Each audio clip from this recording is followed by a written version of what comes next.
Oh, okay. We also have 2 with the long cords, if that's easy too. But should we project? If the noise, your regular speaking volume should be good. It's good? Yeah, this Awesome. sounds really good. okay, Cool. High tech. so high tech. It is. We're also redoing the pod room, by the way, I've seen pics. Very excited. because I think Ernest needs to get back into the flow of playing instruments again. Which, if you ever want to bring your drums over, if you're not using I'm gonna do that every now and then for sure. Please. And then you're gonna get him a kit, right? Yeah, Eventually. that's the plan. Nice. Probably next year. Nice. I'm ready. Count us down. Okay. Okay.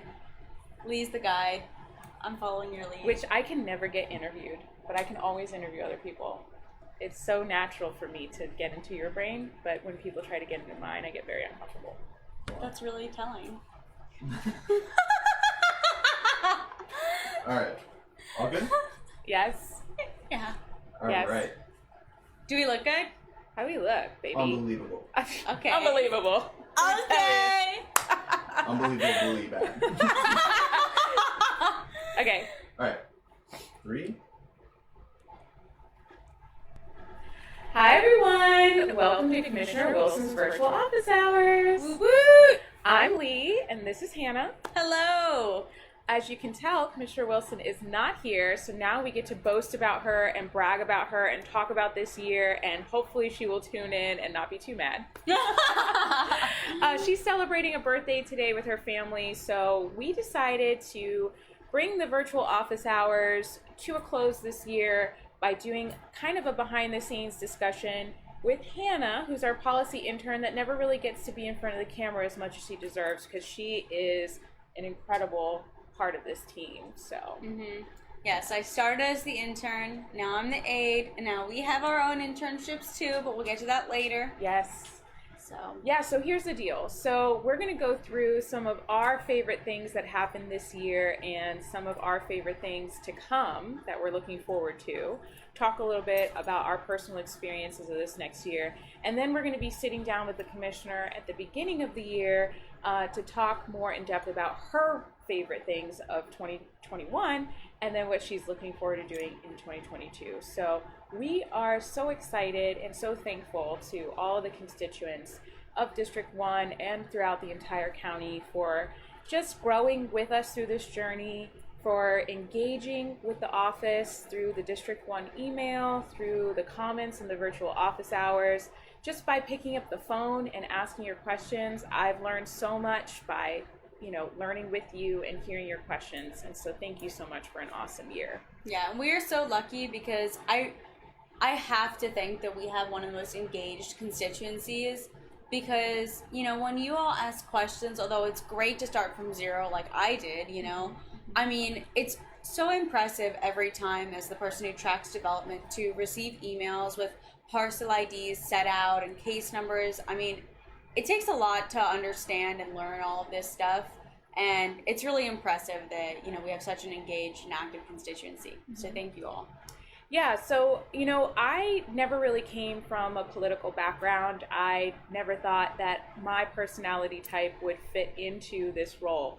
And I'm so grateful to Commissioner Wilson for calling me just out of the blue. I was happy in my, nonprofit environmental advocacy world. I was just, chugging away at my work there, and we collaborated on the Right to Clean Water and Split Oak, Save Split Oak Forest Charter Amendment campaigns last summer, which feels like a lifetime ago. Can't believe how time flies. And by interacting with her and, getting to share my personal mission with her, we just found this really great synergy. And I will say that I at first did not want to jump into local government. I've been intimidated by government and politics since I was a little girl because my parents weren't very engaged. And I just felt like that's not a place for me. I don't think that I'm very well as a woman of color. I don't think that, my interests being as progressive as I am are necessarily as represented in politics. And we're seeing a transformation right now from the municipal level all the way up to the federal level, where the issues that are at the core of the progressive movement, like our right to clean water, let's say, or conservation or climate change initiatives, things like that, they're starting to become more and more of a priority across the board. And so when Commissioner Wilson asked me to throw my hat in the ring with her, being that she came from a grassroots campaign, that she beat an incumbent who, had very strong ties with developers, that, were doing a lot of destruction in the district. And, it just felt like the right thing to do. And I'm honored to have accepted that position and to be able to continue my advocacy in a new way. But the main point that I want to drive home with that story is that because I didn't think that I could engage, I didn't engage at the level that now, being on this side, I wish I could tell every single resident of the county that your voice and your vote matters. And that those emails, those calls, those things that I thought, why waste my time? Are they really going to get, heard? They do. And they do influence how other elected officials vote and how they perceive issues. Absolutely. I mean, and I think you touched on it, maybe even accidentally. I'm a politically engaged person. I come from a family where we would talk about the news and whatever at dinner. And even then, it's a privilege to be able to be involved. And if it weren't my job, it'd be a lot harder for me to be as engaged and care as much as I do. And it's a privilege even being able to work in this position and being able to learn every day and engage with professionals who know what they're doing and are open-minded enough to tell you what they're doing, because it takes a minute to explain sometimes, all those things. It's a total privilege. And Commissioner Wilson kind of took a chance on me being so young, and this is the best job ever, and I love being able to contribute to the mission of transparency and educate people because, I come from the background of doing policy research and talking about these things on a regular basis in my free time. And local government is so different than what we're taught in school, because in school, really, we talk about the federal government, maybe the state, but pretty much never local government. You really have to have a teacher that goes out of their way, at least in my experience, to tell you about it. And it's so different than those other levels, but yet interacts in a way that you don't always expect, like preemptions, for example, that we've talked about a lot. Is the way the state interacts with local government in ways that residents might never expect, So, yeah, it's a real privilege to be able to inform people and learn all the time. So you brought up transparency, and so when Commissioner Wilson talked to me on my first day, when she interviewed me and was like, I want you to kind of run the office the way that you run your advocacy, the first thing I thought was going above and beyond and being transparent. So I knew that these virtual office hours were going to be key and hopefully set the stage for how other offices will also kind of crack open what's happening behind closed doors and just help dissect things in a way that is understandable for the general public. And, to be honest with you, that's really how I learned too, because Commissioner Wilson's really good at like articulating things. I know sometimes she makes jokes about she goes down rabbit holes, but those rabbit holes really have taught me so much because she can just explain things from start to finish through these virtual office hours so that they're a really good resource for us to use for continued engagement and also constituent services. If she brings something up behind the scenes, I archive everything that she talks about, and then when you email us, I can then go and say, hey, watch this clip at this minute where she said this thing and really broke down redistricting or broke down this development that came through or what have you. We hope to take that even further next year, and we'll talk more about kind of our strategy. But I first want to talk about some highlights and some of our personal whys and some of the things we were really excited to work on this past year and some things we're excited to talk about next year too. So, Hannah, we did a little overview of who you are and your background when you first started. but maybe you can tell us a little bit more about your passions and then also things that you are excited to work on and things that you were excited to be a part of this year. Thank you, Lee. Yeah, so I got my degree in environmental management, and in the last year of school, I realized prior to that, even in high school, I thought, okay, tackling climate change is obviously the number one most pressing issue of our time, and it has been since the 1980s, which is pretty disappointing, right? But it has been, and it will continue to be, the number one issue. And because it's so big and so daunting, there are opportunities for everyone to engage. And I wasn't quite sure what that meant for me. And at a certain point in college, I realized, okay, I think, strangely enough, my engagement in climate change is land use policy. And I never would have thought that because it felt really random, but I read this great book, Suburban Nation, and it changed the way I look at everything, when fundamentally the goal is to reduce dependency on cars, right? To reduce emissions in terms of actually driving, and then also associated with the manufacturing of cars, with the building of roads, the widening of lanes. So it's really multifaceted, and in addition to all the public health features that come with walking and biking and transit more, right? There's so much to that. But my passion is really unexpectedly land use issues, particularly the way we get around. And so that's what I'm really excited about. And I'll be right back. I'm going to grab my Wins of 2021 paper to show you all. Okay, and I will also add to that. So Hannah actually bikes to work every day, and I find that to be something that if we all could find a way to use public transit or to bike at least once or twice, we could get an eye for how the pedestrian or the biker sees our community. I did almost get hit by a car yesterday on my way into work. And that story you've told me a couple times throughout the time that you've been working. Yeah, there was a break for a few weeks there where I was really safe. Nothing changed on my end, but you wear a vest. You wear a bright yellow vest. I wear a helmet. I have my lights on and my reflectors. And people are just really aggressive. It's a really bizarre thing. Like I mentioned, it's multifaceted with land use and the way we transport people.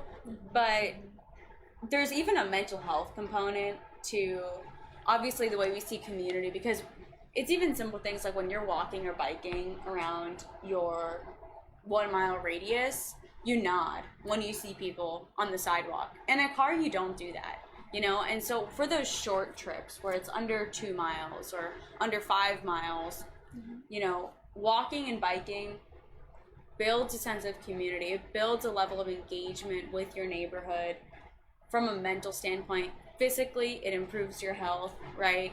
And it reduces the amount of emissions. So, I mean, that's a top 3 right there, but there's so much more underneath all of that that's so great. Yeah. So, if anybody thinks, I know it can be frustrating when you're on your way to work and there's a biker in the shoulder, but maybe think about the fact that they just have a shoulder to ride in, and that you're probably in a 2-ton vehicle and they're on a bike. So, it's a weird mental shift once you get in that car and you feel like I have to get somewhere, I have to go somewhere, and it totally makes sense. But that's why it's so important to have bike infrastructure and walking infrastructure that allows safe transportation for people so they don't have to risk their lives. I mean, there's a joke that's actually so true that I heard the other day. Biking is the healthiest thing you can do as long as you survive. So as long as you don't get hit by a car, it'll keep you healthy forever. On West 2 just this week, it said that our annual amount of bikers that have been killed, so biker fatalities this year, has doubled. 154.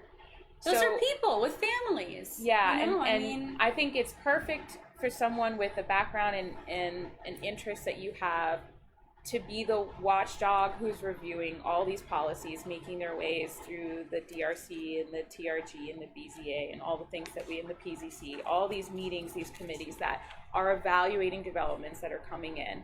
You're sometimes the sole voice that says, hey, can we make those sidewalks from 4 feet to 14 feet? Or hey, can we add some canopy, because who wants to ride on a trail that's in the blistering sun? Or you're just you're looking at things with a different set of eyes, that it really feels like we've gotten into a rut where we just are so car dependent that we look at everything and how can we pass the maximum amount of cars in the shortest amount of time as possible. And, you know, we need to educate people on why we need to stop thinking that way, or else we're always going to have urban sprawl, extreme deforestation, tons of traffic, and an add-a-lane mentality. Yeah, and you know, it's sad too because I think we've gotten to a point where we equate people with cars, and so, you know, and it's valid for the existing neighbors to feel like we don't want this new subdivision or apartment complex because of traffic, because you have to depend on your car. Yeah. But when you sit and think about that for a second, you know, we can fit more people. We want more neighbors, right? We love our neighbors, but it's the cars and the space that they take up that's an issue. And so, you know, unfortunately, a big obstacle in that is obviously that there's no other option, and that our transit is underfunded. And you know, we are going to have the transportation sales tax on the ballot this year, or in 2022. But you know, until we concurrently heavily fund transit and multimodal infrastructure and recognize biking and walking as a form of commute and not exercise or recreation for something to do for 30 minutes, or for what you've done after you've gotten home from your 30-minute commute to work or 45-minute commute to work, you know, then we'll have meaningful changes in the way we view our neighborhoods and communities and emissions and all those things. So it's very multifaceted, and it's important that everybody collaborates. And you know, speaking of wins of this year, you know, I want to thank obviously the commissioner for giving me this opportunity, because I never would have thought I'd be here. But also, you know, we criticize developers a lot, and in a lot of ways, you know, we are seeing a lot of wetland degradation and removal and deforestation, but knowing, unfortunately, in some cases, when the decision has already been made, like in 2017 or even the 1990s, we have developments coming through now that have already been given their entitlements. And so we might be able to reduce density, but we can't say no, which is unfortunate. But having some people be willing to come to the table with us and say, okay, fine, you're right. We're putting 1,000 people on the Lake County line without a Publix, without a fire rescue, without a police station. The least we could do is give you 6-foot sidewalks. You know, I mean, that's what I ask for, right? Yeah. And I'm grateful that they do, because we recognize that not everybody asks for those things. And so last week on Tuesday, we got a switch from 5-foot sidewalks to 8-foot sidewalks in a new development, and we got an extra trail going in the development. And so that's one of those little wins in addition to all of these policy wins. Woohoo! So this is our I want to talk about some of these. Okay, you should. I want to talk about some of these. These are our wins of 2021. We have to keep posters around for morale, because sometimes it gets hard, but things move slowly in government. These colors help remind us how exciting this job is. I don't know if you can see the little smiley faces on there. Tiny little smiley faces. So that if you weren't smiling by half of these, the other half will reinforce the smile. Yes. Okay, so Lee, take it away. What are your favorites first? Okay. So, first off, the fact that, do you mind disclosing how old you are? I'm 22 years old, but I'm almost 23. I'm 31. I'm almost 32. Who could guess? Look at that face! 22 in here. But still young, you know? I mean, I feel like... Yes, young.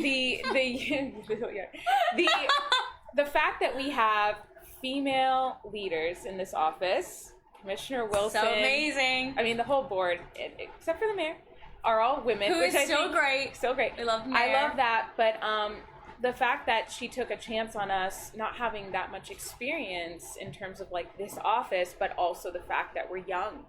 I don't think the youth's voice gets lifted up as much as it really should. I think that young people, the decisions that we're making in this office, at the state level and at the federal level, directly impact, because government is slow and it takes a while for the votes to actually get enacted into things. Like you said, some developments that are approved a decade ago are just now starting to be developed. That is holistically every decision that's made will affect the youth. And yet, if we don't go above and beyond to make sure that they A, understand what this office even does, and B, understand how it impacts them so that they can vote accordingly when they are of age, then we're making a huge mistake for our future. So bringing in young people to serve in the office and to learn and to be willing to make mistakes with us and to have us learn and then be leaders is my favorite thing about what we've been able to accomplish. On top of that, being able to have a really robust internship program where we have administrative interns that help with community outreach, event planning, XYZ. We have social media interns that help take all these moving pieces that are happening and make them into like really informative posts. And then also Hannah's policy interns, which you want to talk a little bit about. Yes, the policy interns are amazing. It's my goal for the policy interns is to give a program like I had. I doubt Wendy is watching, but shout out to Wendy Resnick and Marianne Vernetson from Bob Graham Center in UF and Gainesville for All, because if it weren't for them taking a chance on me similar to the way that the commissioner did on me and offering me the opportunity to write a first ever policy paper on fare free transit for K through 12 students and seniors in Gainesville. Catch it on our LinkedIn. Catch it on my LinkedIn. I would have never realized, what I could do. And so the goal is the same for this internship. We're giving people a list of some of our policy goals in this office and the commissioner's policy goals, and having them write a policy paper from scratch and foster those skills of building your own structure, which is obviously incredibly important in the real world, and building your own structure and making sure to research, be comfortable cold calling people and cold emailing people and saying, how did your program go? What would you change about your program? Do you think it just didn't work at all and we should just drop it? Things like that are really important questions to ask. So the policy internship focuses on writing those policy papers. They're going to help with our newsletters, which hopefully if you read them, you definitely should. I work on those right now. And they're also going to help with some other writing chances for our office. So the policy interns are going to do really important, amazing work. Please apply. And we can't wait to see your applications. I'm really excited. Yay. So other things that we're super excited about, right? So my background is on climate advocacy, and, the fact that we're able to bring in all of these partners who, if you've watched other virtual office hours, we had Chuck O'Neill from Speak Up Wekiva come out and speak on the Florida 5, his 5 different petitions that he's sending in to get on the ballot in 2022 related to the right to clean water, ending wildlife, exotic animal poaching, since there's like huge farms that do that. There's also the end of the toll roads to nowhere. There's a couple initiatives that he has going on that he's trying to basically do advocacy for. We brought in other partners, Chris Castro, the Director of Sustainability at the City of Orlando, people that I've had a relationship with in the advocacy world for the environment for a long time, where we have a very tight relationship with. And when things like the tree protection ordinance or the wetland code workshop or the fertilizer workshop, when these things are coming to the Board of County Commission meetings, we're able to make a call out and let them know that these things are coming, and then they tell their networks and engage. I've always dreamed of that. I've always wanted to see that, because I've always felt like we were all working in silos and we're all pushing for different things, but I didn't feel like there was a place proactively trying to bring advocates together so that they could be made aware of things that directly impact whatever they're fighting for.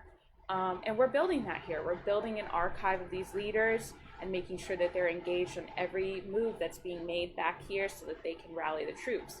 However, we still want to do this in other areas when it comes to social justice, when it comes to equality, when it comes to, disability rights. when it comes to, you know, basically everything that you can see on NicoleWilson.org. If you sign up for the newsletter, we'll keep you engaged that way as well. But there's so many issues where I feel like everyone in the advocacy world is stretched so thin and they're doing so much.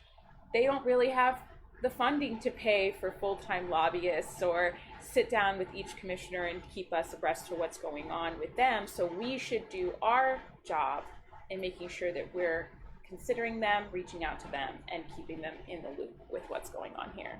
Yeah. So we talked a little bit about some of these things. Wow, the fertilizer stakeholder meeting, if you all caught that. It was amazing. I got to Thank show you. I got to show some teeth, and I'm so grateful to Commissioner Wilson because she does not muzzle me. And sometimes I go and with my tail in between my legs, and I'm like, oh, I kind of got mad in that meeting. And she's like, no, that's great. Like, I want you to keep doing that because you are the only voice sometimes that will say that. And you have to kind of break the fourth wall sometimes because everyone expects you to be this like polite, diplomatic, very non-biased person when you're engaged in politics. But there are some things that you just need to bring that passion. And one of the biggest things right now is that we could be doing better as a county in being a leader for our fertilizer ordinance. And so the stakeholder meeting, there were the first one, there were many landscaping businesses who were very worried about their bottom line being affected by having stronger restrictions on fertilizer application in the rainy season. Totally understandable. We do not want to cut anybody's job. We don't want to make businesses hurt. But there are alternatives, and there are already businesses who are transforming their models so that they are doing better with their fertilizer applications, but also doing better in terms of like what they offer. You know, grass doesn't have to be the only option. Grass, I could go on for hours about grass. You know, when you use a lawnmower, you're expelling 11 times more emissions in the air than your car per every hour that you cut the grass. What? Yeah, 11 times more. I've never heard that statistic. Wow. Because they are far less fuel efficient. Lawnmowers, any gas-powered lawn care equipment is very inefficient, so they expel 11 times more CO2. And, you know, just the fact that we can't eat it, most animals don't need it to survive.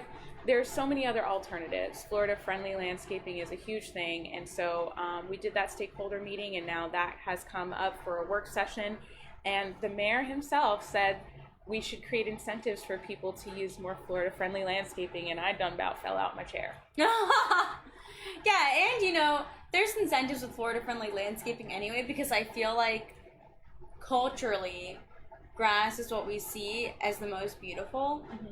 And is standard, but Florida-friendly landscaping actually requires less maintenance. Like, I'm a renter, and in my contract it says I'm responsible for landscaping. So I took out the sod in a lot of areas, and I put in a cactus garden, a vegetable garden, 2 pollinator gardens, and it takes me 10 minutes to weed whack my whole yard because it's filled with plants that are low maintenance, low water requirement, beautiful, pollinators, productive. It just makes sense, and it's a one-time buy versus, you know, you can get the diseases in the sod, and then you have to redo the whole thing, and it costs like $1,000. Yeah, you know. So we'll be looking at the landscaping code soon, which is going to be really exciting. We also talked a little bit about the tree protection work session that's coming up soon. Yeah, so the first one was October 26th, if I remember correctly, and that was an educational one. There was another one scheduled for November, but unfortunately that staff person did get ill, but we're very, very happy that Alan is better because Alan is amazing. Need him. We love Alan. And so we have to January 11th, 2022. Whoa. 2022. And so be sure to tune in because I think that tree protection ordinance public comment session as well was really productive. I think it opened a lot of commissioners' minds and made them realize, okay, you know, this isn't just about, even though ideally we would prevent mass grading right? But that's realistically might not happen. But it's about recognizing that saving one pine tree doesn't do much. It has to be a cluster of pine trees in order to actually have anything ecosystematically productive. You know, having those nuances and addressing the nuances of nature in order to accurately and effectively protect our trees and our greatest source of carbon sequestration and beauty and clean air and habitat and everything in between. So the tree protection ordinance is coming back January 11th. Please make sure to participate in public comment at 9 a.m. If you're on our newsletter, you will get the memo. You will know by Friday before. So make sure to be looking out for that newsletter. Oh, yeah. Also, the wetland code work session was just this last Board of County Commission meeting, and I felt like if you go back and you watch the commissioner speak on many of these developments and how kind of backwards the process is in terms of when we actually require the environmental assessment, the CAD, it is after basically the future land use has already been designated and the rezoning has already been designated. So you're basically telling the developers what that land will be before you have a proper assessment to say, well, wetlands are actually there, which means you're creating this system of destruction of our wetlands before we're able to properly assess them and save them. Yeah, so you require the conservation area determination at the preliminary subdivision plan level most of the time. And sometimes you have it if you're getting a future land use change, you have the CAD before. But a lot of times it can be outdated. It's not always... there's not a great way to enforce accuracy because of our capacity.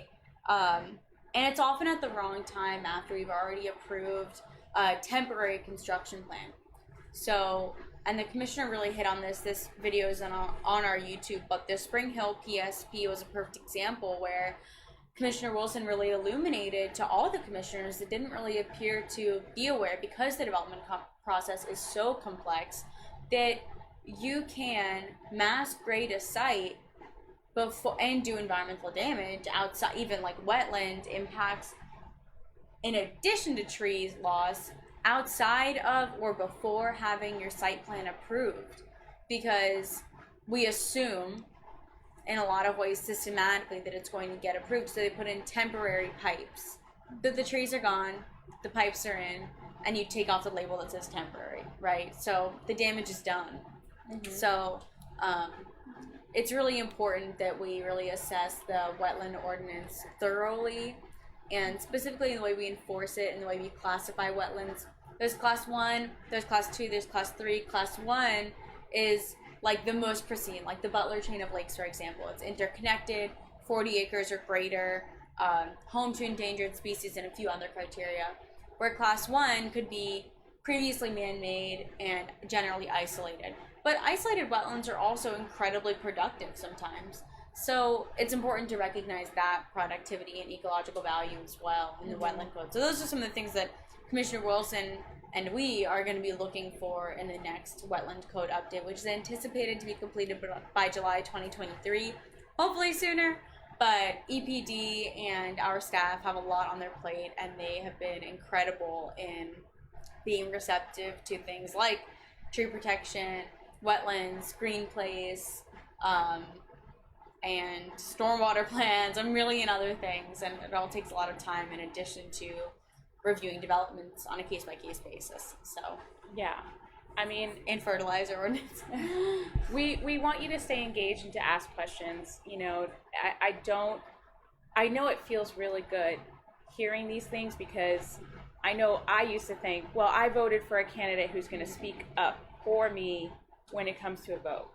That doesn't always happen.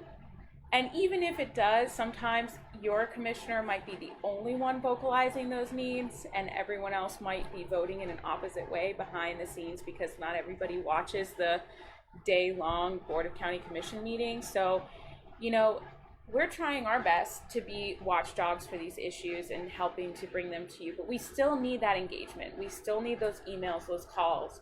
We still need those public comments at the Board of County Commission meetings. So, you know, please don't be afraid to ask questions even here in the comments section, or email district1@ocfl.net if you want to learn more. Some other things to highlight. I love that we got the backyard chicken ordinance up and running. It seemed to have been 3 to 8 years in the making. And the reason why I love that so much is because I come from an urban agriculture background. I was the director of fleet farming for a few years, and we transformed lawns into micro farms. And even though really it was more advocacy than like large scale production and feeding massive amounts of people like I wanted it to be, but we just were too small, the code could really reflect better ways and create, remove obstacles for urban agricultural practices to be far more common. I think there are other counties across the country that have really great urban agriculture. I mean, you could buy from fresh farms, you could buy from, urban farms, you can buy from indoor farmers all within, a square mile of where you live, like Oakland, California, and other places where those movements are happening. But we really have some kind of outdated requirements in our code that don't allow us to do very simple things like composting, large-scale composting, or holding a lot of mulch on your property, or there are some things that would be prohibitive to an urban farmer right now.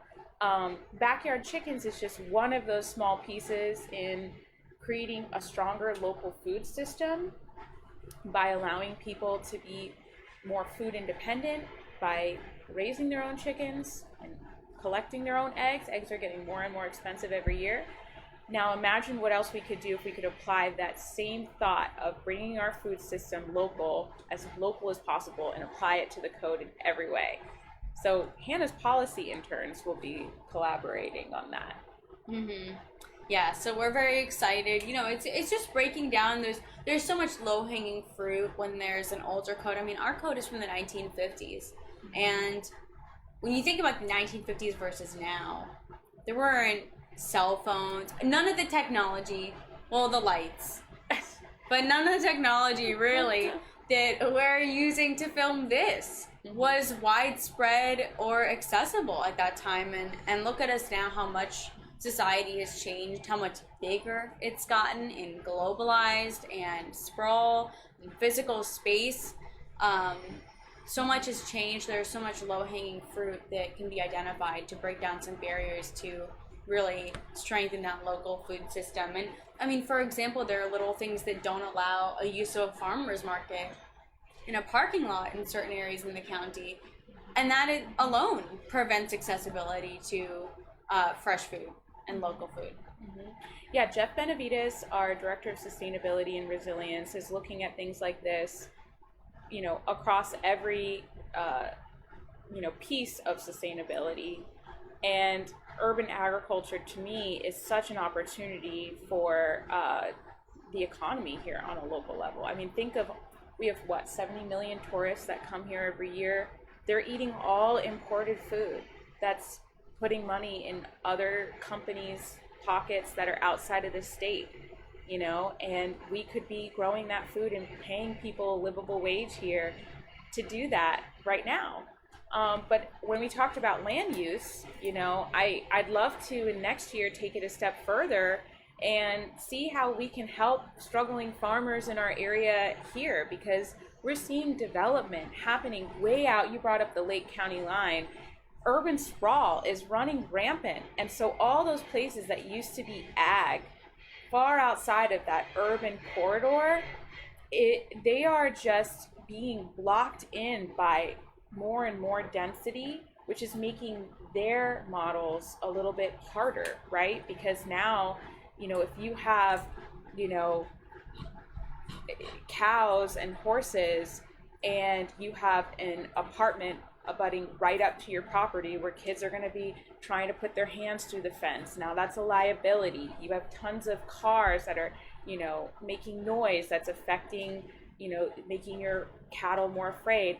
There's just things that are happening, and our farmers are kind of being forgotten right now. So we need to help them want to keep their property and invest in them so that they will invest in their soil and help feed us, because it'll be just 30 days of us running out of food if a Hurricane Dorian, let's say a Category 5, were to run down the spine of Florida.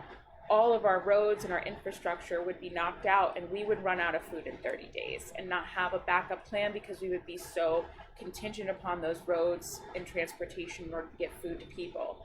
If we taught people how to grow food and be food sovereign, we wouldn't have that issue. So we just need to figure out how to make that more and more common as part of our resiliency plan.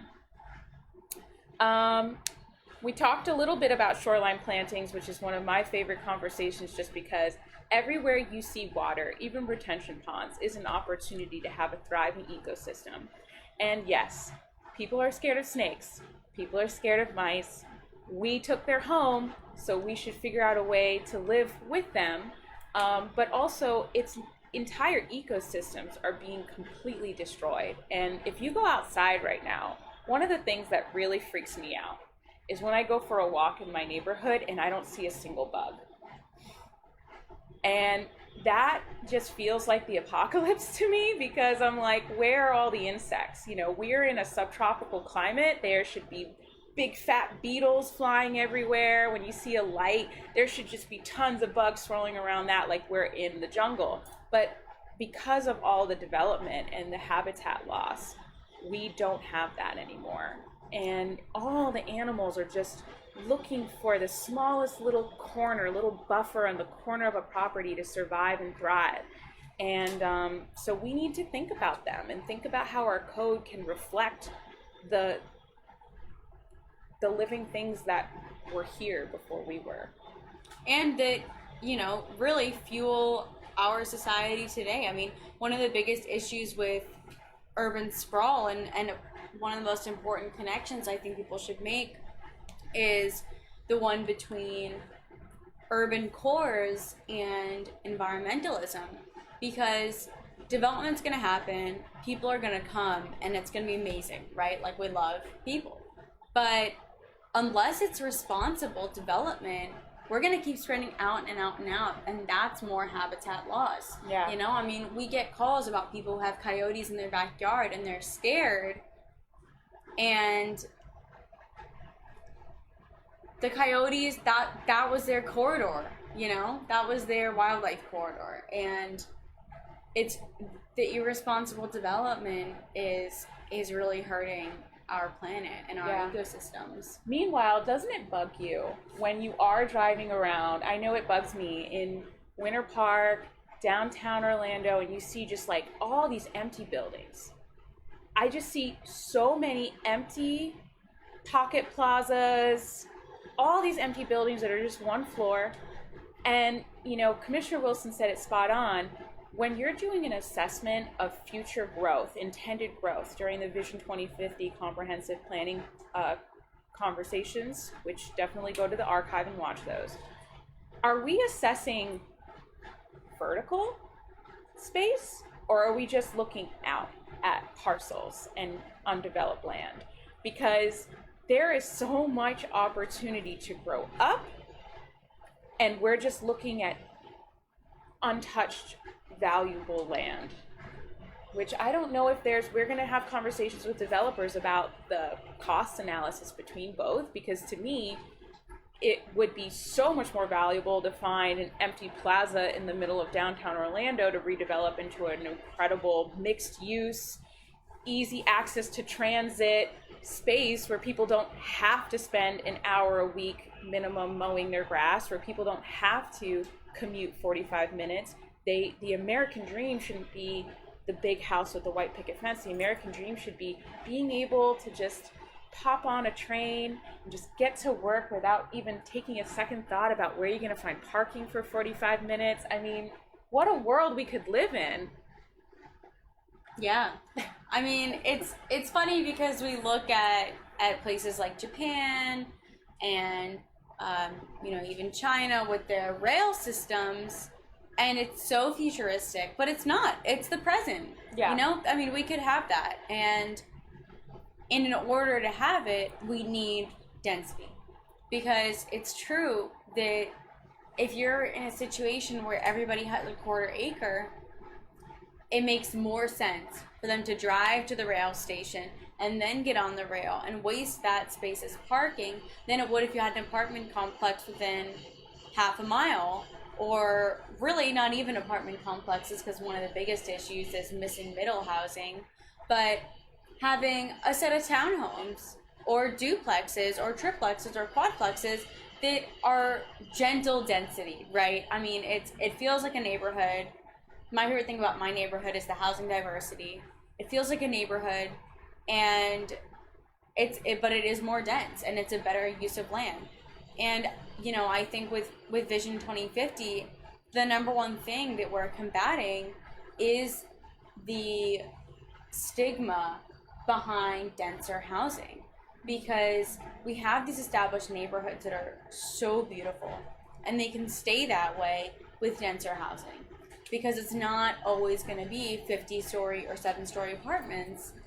It'll be duplexes or townhouses where you don't have to take out the trees. They don't have to change the character of the neighborhood, but we adjust for that density that we really need while maintaining it in the urban core in a responsible way. I mean, that's a real possibility, and it happens all the time. And I feel like we really need to bridge that gap between single family housing on a half an acre and 20-story apartments, because there's such a range in the middle that's really vital to increasing density responsibly and maintaining the character of a neighborhood and making it beautiful. So I went to, which I know the residents there said, well, we're far from perfect, but I went to Atlanta, Georgia, and I was so shocked and so impressed at all of the mixed-use housing and how walkable everything was. It just felt like even on the 1 or 2 blocks where our Airbnb was located, we wouldn't have been able to see everything in that one weekend. Like, the way that it's designed, now there are still problems, but the way that it's designed, it just feels like I could easily walk around and see things, meet people. I wouldn't have to be so car dependent in order to get everything that I need. 15 minutes to the nearest grocery store by foot, or right around the corner there's a little, nestled within the apartment complexes, there's little cafes and things and little bread shops and things. That's just employment opportunities, but also just walkable areas. But then, the farmers were all in that rural area. There's a lot of trails, a lot of conservation areas, and then my favorite thing was that they had crazy tree canopy everywhere. The city of trees is what they called themselves.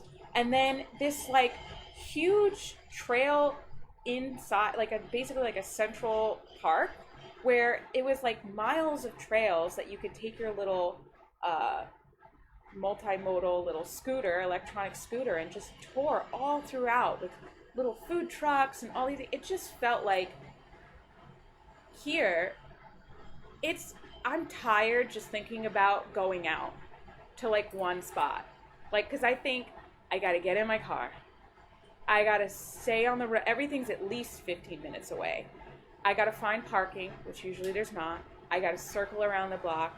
I gotta park. I gotta get out now, walk super far to where I need to go, and there's nothing in between that and where I need to go to get there. Only single family residential houses. And then when I get there, I gotta find my friends, and then actually, I can't just enjoy myself, because I have to worry about the 30 to 45 minute commute back home. And it's just not like that in other cities. Yeah, and I mean, the point is, to be clear, it's not that single family homes are bad or that cars are always bad. It's that there should be an option for both. Yeah. I mean, so many other things, like the grocery store, we have options. Do we want organic eggplant or normal eggplant, or, which kind of veggie do you want? All those kinds of things. As human beings, we love options. It's almost silly to be working on a code that doesn't give us any. And so I think that's why Vision 2050 is going to be so great for the county as a whole. And that's, when that eventually comes, is going to be a great win for everybody here, current and future residents. Yeah. So in closing, let's just chit chat about what's to come. So Hannah's been working on this awesome annual report, recapping all the cool things that we did, but also future policies. Yes, so actually very proud of this annual report. I won't lie. Lee did the formatting because as a policy person, I'm looking at the content. It could be the ugliest thing ever. Lee did the formatting. It's going to be gorgeous and it's going to be amazing. And we are going to put it in our newsletter for tomorrow. So we're going to distribute it via newsletter tomorrow on email. We're going to blast it out on social media. And we want to connect with you all and let you know, here's what we've been pushing.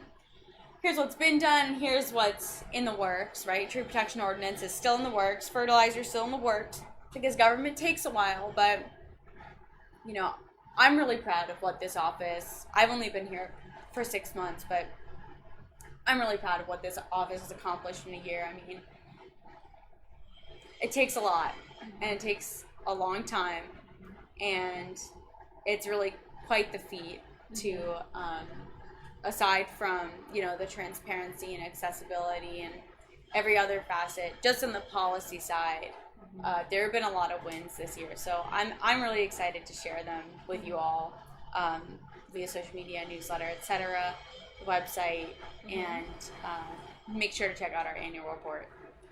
And I know, Commissioner Wilson's super excited to get out into the community, so we've been doing some community events. If you want to collaborate on any of those events, feel free to email district1@ocfl.net. Getting out in the community, we have a Christmas holiday hoopla for the community of Tildenville tomorrow at 6 p.m. at the Magic Center, the Rec Center out in West Orange. And, just being able to connect with you all is really exciting. Happy holidays, whatever you celebrate, I hope it's with family, with loved ones. And I hope that if you are intimidated at all by the political process, that you feel like this is a safe place to ask your questions because we are eager to educate and to learn with you. Absolutely. Couldn't agree more. Happy holidays and keep on the lookout. Yes, we will see you in the first week of January. We're going to be taking a break for the holidays, but then Commissioner Wilson will be back to share her highlights of 2021, and then we'll be taking a deep dive on how we're getting ready for 2022, baby. Happy New Year! Happy New Year! Thank you